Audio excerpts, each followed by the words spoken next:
We are going to spend today showing you updates for back to school 2021. We have a lot of exciting updates to make your life easier and to make teaching coding fun and exciting for your students. So we're going to start with some housekeeping and recording, just to let everyone know the session is being recorded.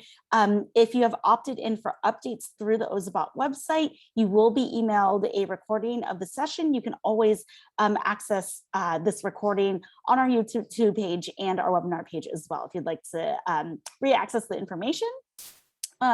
Jen, my colleague Jen, is going to share classroom updates with you, or Ozobot classroom updates with you. We'll talk about pacing guides. We'll talk about a new introduction series of lessons that we have for you. And for any of those of you that are familiar with Ozobot or have used Ozobot before, we do have a feedback survey that we'd love to get your input on if you have feedback for us. And then we'll take Q&A at the end. My name is Melissa Tui. I'm the Director of Education here at Ozobot. I'm a former teacher. I founded a coding, engineering, and design thinking program in South LA.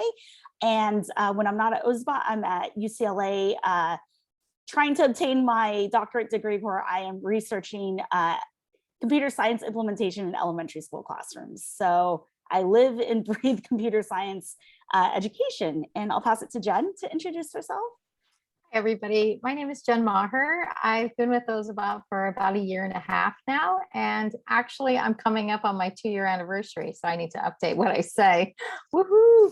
And I am a former classroom teacher. I taught many years as a dance teacher, and I finished up my career as a middle school math and science teacher.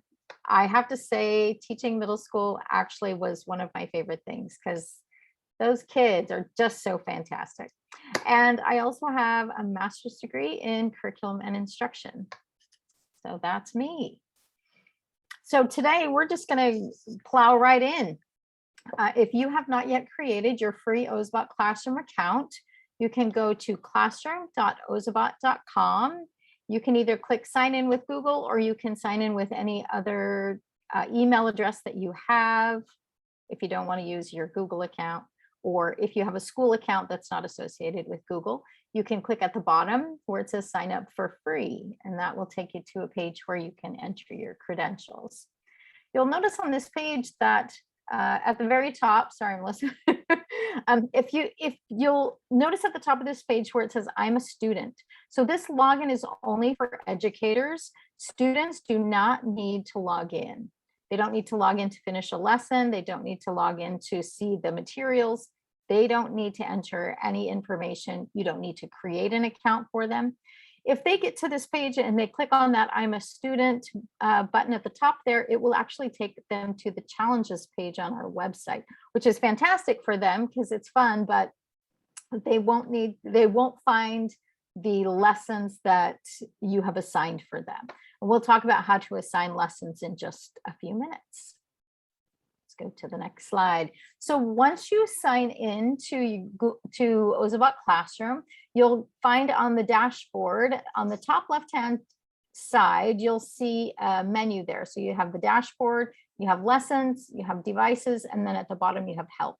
So when you're in your dashboard, this is the screen that you'll see, and there are links to the lesson library, to our new pacing guides, to the webinar schedule where you can click and find all the webinars that we have available, as well as past webinars where you can view the recordings of those. If you want to create your own lesson and add it to the lesson library for the Ozobot community, you can do that from here as well. And we also have links to Ozobot Blockly, to our new simulator that we just released this past spring, which is really fantastic, and to the Ozoblockly challenges, Shape Tracer 1, Shape Tracer 2, and Ozotown. The other little card that you'll notice there is a Python beta square there, and we are releasing our Python beta very soon. And if you would like to be part of that, click on that little button there, and that will take you to an information page where you can submit your interest to be part of that beta. We're excited about that too. Go ahead and go to the next slide, Melissa. Melissa's clicking Yeah. through very graciously. I know Celeste has asked if we could make the presentation bigger and the speaker smaller. Celeste, I believe that is on your end in the top right corner. You can change the view where you can pin the presentation and make the presenter smaller. So if that doesn't work, please type in the chat and let us know. We can try and help you resolve that. So just Yeah, because you don't need to see my face. You need to see the presentation for sure. All right. So the next thing I wanted to talk about is lessons. So when you're in your dashboard on the left-hand side, if you click on lessons, that will take you to our lesson library. If you're looking for video lessons, which are the lessons that have the video component as well as the teacher and student instructions, all the activity sheets you need, and the whole package, this is where you would click on video lessons in that top filter section there. You can also filter by subject and by grade, or you can put in a keyword search in that search bar there in the middle of the page as well. If you want to just preview a lesson, you can click the open button, and that will show you a preview of all the lesson materials. If you want to save the lesson for later because you know that you want to use that lesson at some point, but you don't want to use it right now, you can click on the save button, and then over on the left-hand side, you'll see saved lessons. That's where you'll go to find those. Then you could also, if you want to open the lesson itself, you would click on the title of the lesson. And so let's go to the next slide and I can show you, then we have the pacing guides. So we have pacing guides for kindergarten through middle school through 8th grade. This is just an example of the 4th grade pacing guides so that you can see kind of what they look like. They start out with the introduction to Ozobot, get to know Evo lesson, which is a lesson about Evo's hardware. We suggest that everybody do that lesson, whether you're experienced with Ozobot or brand new, because that lesson will give your students a really great introduction to what their bot is about and what it's capable of. So always start with that get to know Eva lesson. I would even suggest that lesson, even if your students are familiar with Ozobot, they've used them in the past. This may be a lesson that they may not have seen before. And so it's a really great way for them to have a lesson about the actual hardware of the bot. Then we start in with the introduction to color codes lessons. The basic training lesson is how to calibrate the bot, how to draw lines, how to draw color codes, symmetry with color codes and asymmetry with color codes. All of that is in that basic training lesson.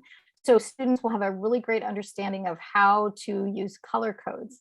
Then the other introduction to color codes lessons are based on the color code chart.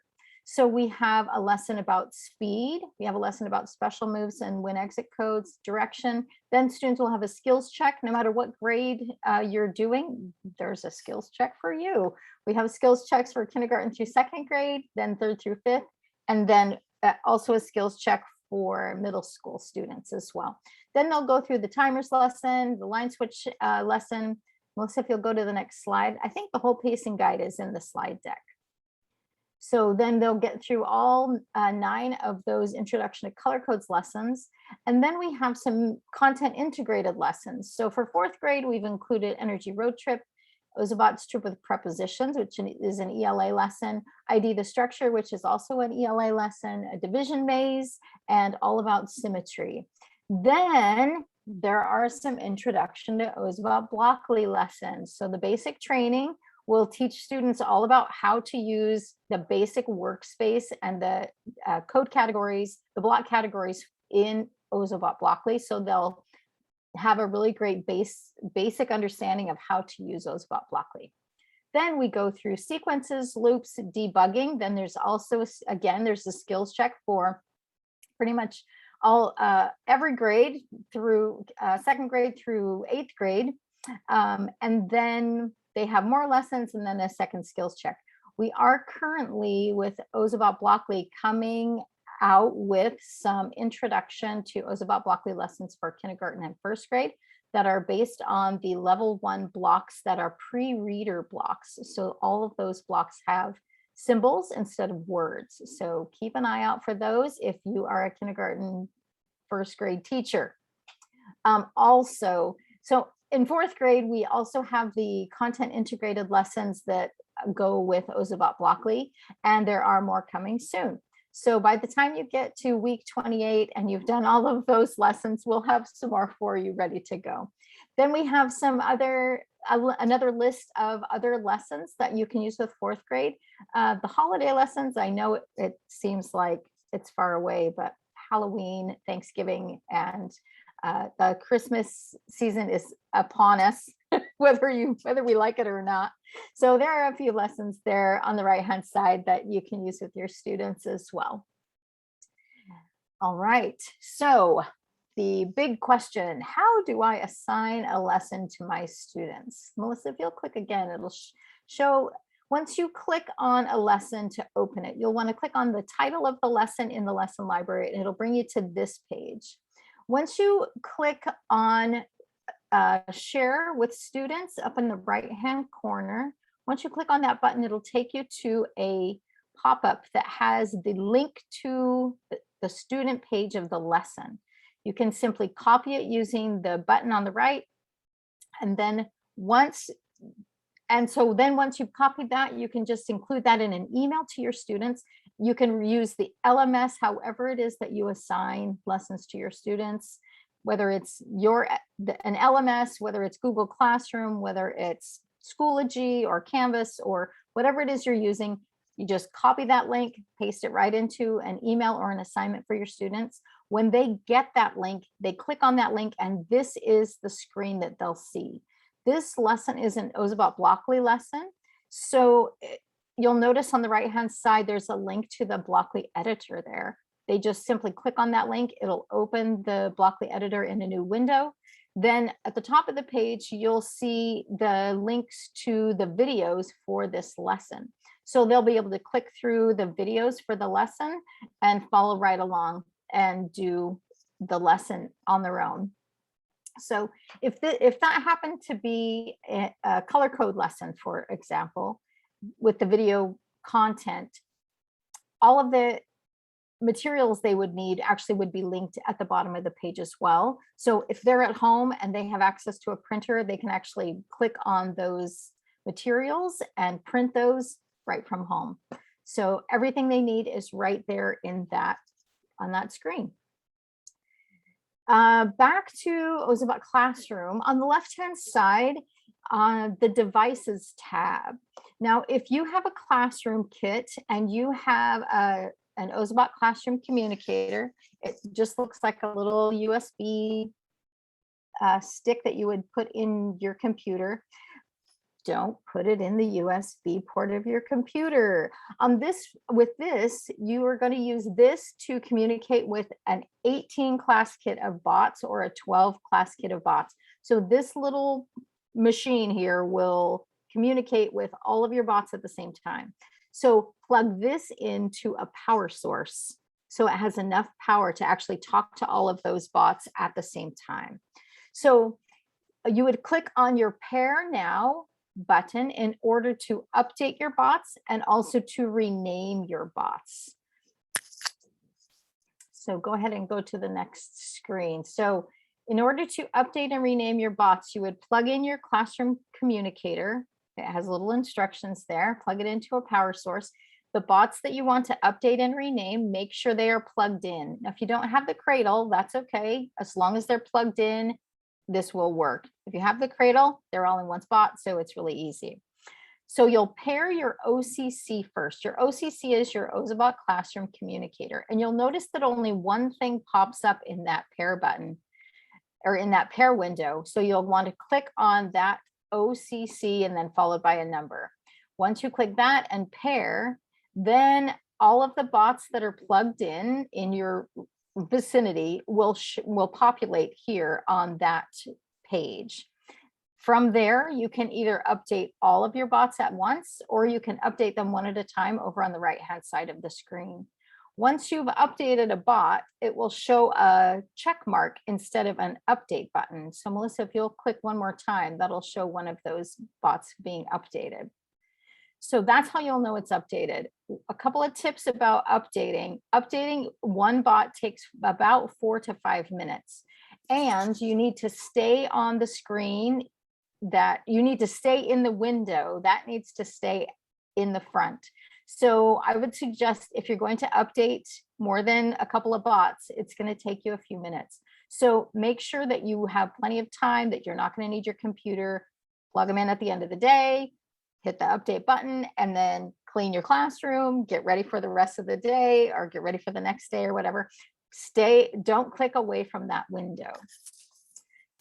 Then if you need to rename your bots, click on those 3 little dots on the right hand side, and it will give you the option to rename your bot. Renaming your bot is a really important thing. If you have 18 bots in your classroom, when you first receive them, they're all named Evo. So if you want your students to be able to figure out which bot they are using when they go to connect their bot, you will need to rename them. It doesn't need to be fancy. It can be your last name with a number, just so that it's different, so that each bot has its own individual name. Then to mark your bots, you can either use a sticker over the wheel of the bot, or I just write on my bots with Sharpie. So I just write right above the charge port a number, or you could even write a name, kind of keep it small, but then your bots are easily identifiable. The students will know exactly which bot they're using, and it'll be a seamless connection process for them. So notice down at the bottom of that, there is a device management video. That is a hot link to a device management video that will walk you through that again if you need to. So, and I think, Melissa, that's, is that the end of mine? I think it is. Yeah, and just to reiterate, this slide deck will be up on our webinar site. So if you want to access these links, and if you opt in for updates, you will get access to these materials as well. Did you want to talk about the support resources within Classroom? Oh yeah, Jen? sorry, yeah. That's one more slide for me. Thanks. So down at the bottom of the page, when you're on your dashboard, you'll see a help button there. So the resources on this page, there's a frequently asked questions link. That device management video is also there. And all of these resources are really fantastic if you need some more support with getting started guides, or there's even a little certificate for printing for your students. If you are doing something fun like that and would like them to have a certificate saying they've completed the introduction lessons or something like that. And so that help button is a really great place to go for any kind of questions you have. So, all right, Great. I think Thanks, over Jen. to you, Melissa. So for those of you that are either new to Ozobot or haven't visited us or used us in a while, we have some really exciting updates when it comes to content. In our lesson library, we have focused on creating video lessons. We know COVID-19 really threw everybody just off their A game, and we know that it was really challenging for teachers and students, and we wanted to do everything we could to help take that heavy lifting off teachers so that your students can still get high quality STEAM and CS education. So I'm going to do a quick overview of the lessons and give you some examples, and then show you some of the content integration lessons that we have. But all of the lessons are free in our lesson library. They include a traditional lesson plan. So if you're a teacher that's super confident in teaching CS, you can read that lesson plan and teach it yourself. If you're maybe shorter on prep time, or maybe you don't have as much time to prep, or you're not as confident, there is an instructional video that goes with each of the lessons. They're short and sweet. We try and keep them under 10 minutes to make sure they're engaging and straight to the point. But lessons are about 45 minutes long once your students dive in and actually engage with the content. All lessons have a student activity guide. All the activity sheets and the potential solutions and answer keys are also part of our lesson packages. And another note about the lesson videos, we have some of our certified educators who are super well-versed in Ozobot. They've given us really great feedback saying they've tried teaching some of these lessons on their own, and they tried teaching them with the video, and they said it always went smoother with the video because it was much more structured and gave a lot of guidance to students, and they understood what to do. So I highly encourage you to check it out. If it's not for you, that's great. But in case it is helpful for you, it takes all of the heavy lifting off of you and reduces prep time. We had one teacher mention that her prep time is practically nothing now. She just reviews the lesson plan quickly and then is able to play the video. And that's all she needs to do for Ozobot and computer science time. Our lessons are currently in the lesson library, our 2nd through 8th grade, but we are working on getting those kindergarten and 1st grade lessons out as well. And those will be coming soon. They're all standards aligned. Each lesson is aligned to at least one ISTE, one CSTA, and one content standard. And that would be Common Core Math, Common Core English, or NGSS. All of our lessons, we do highly focus on representation of all students because we do believe at Ozobot that students deserve to see themselves reflected in what they're learning. So we've very intentionally incorporated culturally responsive teaching and pedagogy as much as we can within our lesson contexts and lesson materials. So this is an example of some of the different materials that come in the lesson plans. Again, you have your traditional lesson guide, lesson plan for you, and then a visual reference for your students if needed. But we found that a lot of teachers that have used these video lessons have said that those aren't really necessary and the videos are comprehensive enough for their students. So we do highly recommend that your students start with those introductory lessons that Jen mentioned in the pacing guides. But if you have limited time and don't have 28 weeks to teach all that content and aren't able to teach one lesson a week, we do highly recommend you start with Get to Know Evo, which Jen talked about, the basic training for both color codes and Ozobot Blockly, as those will fully train you and your students to be able to use the basics of color codes and Blockly. For our video lessons, we have just published our Introduction to Color Codes series. So again, Jen mentioned how this is a series where the concepts and skills build on each other. You can see that there are the skills check, and these are scaffolded and differentiated by grade level.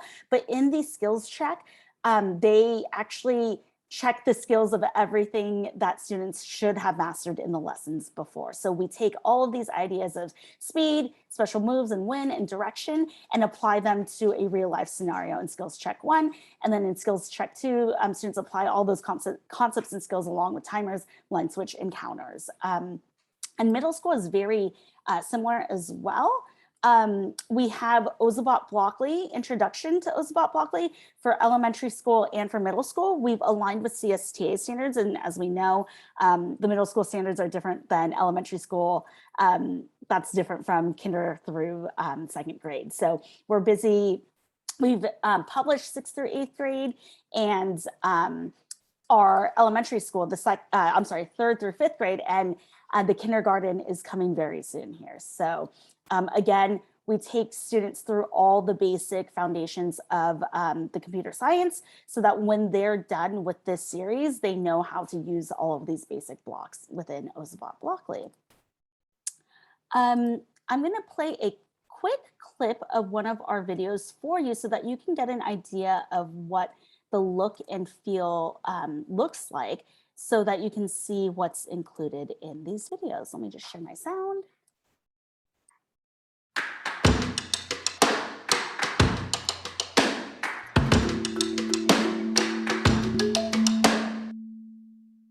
Hi everyone, Miss Tui here. We are going to get to know your Ozobot today. For today's lesson, you will need an Ozobot Evo, a pencil, your Get to Know Evo worksheet, and optionally, if you'd like to color, markers, colored pencils, or crayons. In today's lesson, you will be introduced to Evo's various hardware components. By the end of today's lesson, you will be able to identify and label Evo's hardware. Before we jump in, let's review some vocabulary. Today, we will be exploring Evo's hardware. What is hardware? Hardware can be defined as the physical parts of a computer or a robot. As we go through the different hardware components of the bot, follow along on your worksheet to label the different parts of Evo.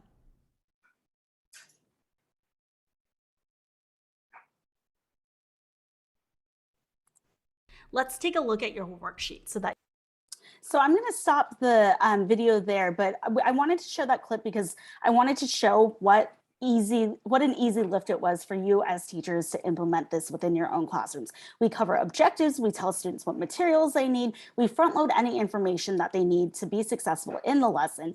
And the rest of this lesson actually walks them through the different hardware components, and we explain what they do and how they work, and students follow along on their paper and identify them on their own bot and on their own paper.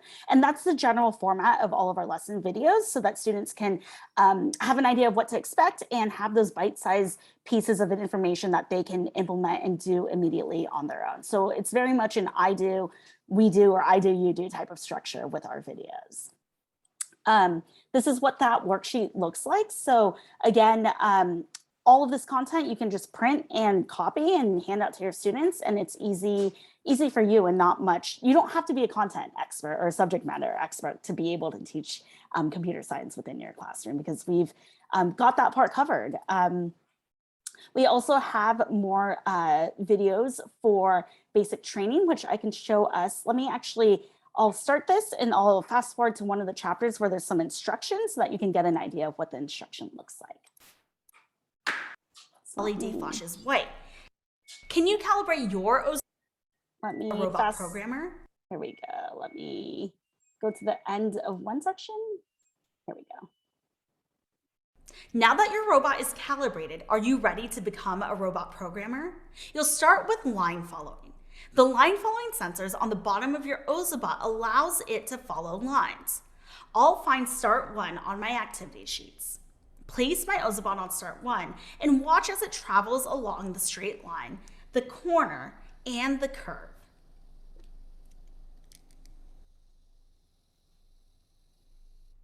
Next, I'll fill in the line beginning at Start 2 with black marker. These are guidelines to help you know how wide the line should be.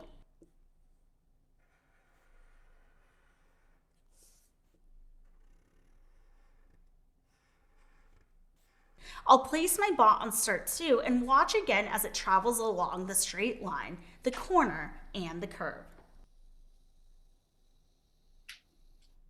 A hint about corners. A 90-degree corner or a square corner is Ozobot's favorite.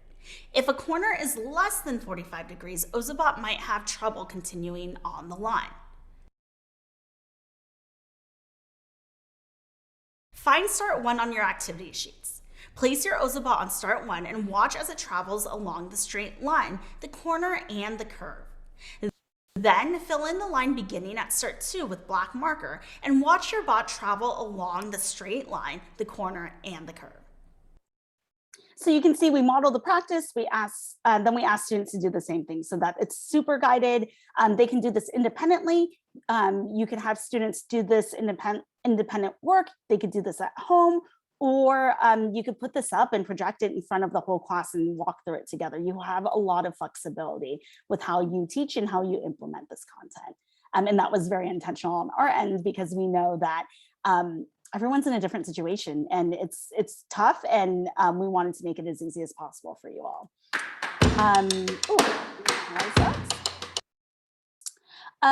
So the sheets in this lesson, the introductory lesson, students learn about the line following component. They learn about how to calibrate the bot. They learn about what happens when Evo travels over a different colored marker. Hint, hint, the LED light changes to reflect whatever color it's following, because it does have a color sensor at the bottom. And then students go on to practice drawing color codes, learning about symmetric and asymmetric codes, and then practicing with the color codes chart, and they have some free draw opportunities as well. And the introduction to Ozobot Blockly videos are very similar, except that instead of color codes, it is with Ozobot Blockly. This will be in the slide deck, so you're welcome to come back and visit and watch that and see if it would be a good fit for you and your students. So for anybody that has used Ozobot in the past, or you've used video lessons, we do have an implementation survey that we'd love to hear from you. I'm going to drop that link into the chat. Feel free to let us know how we can improve, how we can make things easier for you. We're here to support you, so we really want to be intentional and listen to you to hear about what you need and how we can make teaching easier for you. So that's there. Feel free to fill that out. If you're new to Ozobot, it might not make sense for you to fill it out, but you can take a look and revisit that if, if you down the line you have feedback and thoughts you'd like to share with us. So with that, we'll move into Q&A. Jen, I know there was a question that you wanted to answer in Q&A. Yeah, Libby had the question, do you have any tips for an Ozobot that won't turn on? 5 of the 6 I ordered turned on and charged. One won't do anything out of the box. Usually what we do is we have you hold down the power button as you're plugging it in and plug it into plug it in individually. So if you have one of the little charge cables that came with a kit, use that instead of plugging it into the charge base, mostly because it's easier. But hold the power button down as you plug it in, then hold the power button down for 20 seconds or so. And then when you let go, it should start flashing red. Sometimes if that doesn't work, leave it plugged in for like overnight and then unplug it and then try that again. Sometimes also if you hold the power button, plug it in, and then press the power button 10 to 15 times, sometimes that'll work too. And if none of that works, email support@ozobot.com. There is a 1-year warranty on those bots. And if it's not doing anything, that's obviously a warranty issue. And we can definitely have that replaced for you. They'll ask for, they'll probably ask for a receipt or something, purchase something if it's a purchase order from your school, or a receipt that you purchased if you purchased it with a credit card or something like that. And then they'll also ask for a picture of the bottom of the bot because there's a number there that gives us some information. So yeah, so try that out. And if that doesn't work, definitely email support because they can help you out with that. They'll probably start out with that same tip. So yeah, great question. Any other questions? And if you do have a question, feel free to pop that into Q&A or into the chat. There is another question from Celeste. Celeste, are you still on? She talked about popping out and popping into a different session because her district doesn't have bots yet. Is she still on? I don't see her under attendees, but we might be able to answer that question anyway, if anyone else has a question. It says, our school district has purchased Sam Labs and Ozobots. These are 2 separate companies, right? I think we're planning to use them together. I've not received the Ozobots yet. Yes, Sam Labs and Ozobot are 2 different companies. I don't have any experience with Sam Labs at all. Melissa, do you have any? I'm not sure. I don't know how they go together. I'm sure they do, but yes, I'm not familiar with Sam Labs either, but if if anyone has questions about, social media is a really good place to ask for or look for suggestions. I know our community is really active in posting what they've done with Ozobots. So that might be a good place to start. Or you can reach out to us if you have any more specific content questions as well. Great. Do we have any other questions?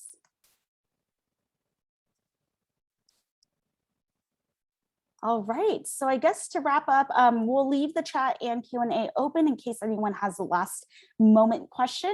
But again, as Jen mentioned, if you have any questions or need support, you can email support@ozobot.com and our team will get back to you and help you. You can opt in for updates at ozobot.com where you will get information all about Ozobot and then get our webinar recordings. And then you can also access our lessons in the lesson library, which are absolutely free, and we link them here. And then if you need any recap on how to best practices when using these video lessons, you can visit the Ozobot blog. So with that, we hope everyone has a safe fall, has a smooth fall, and we hope to see you all soon. We wish you all the best and appreciate all that you do for your students. So Have a great evening, everyone.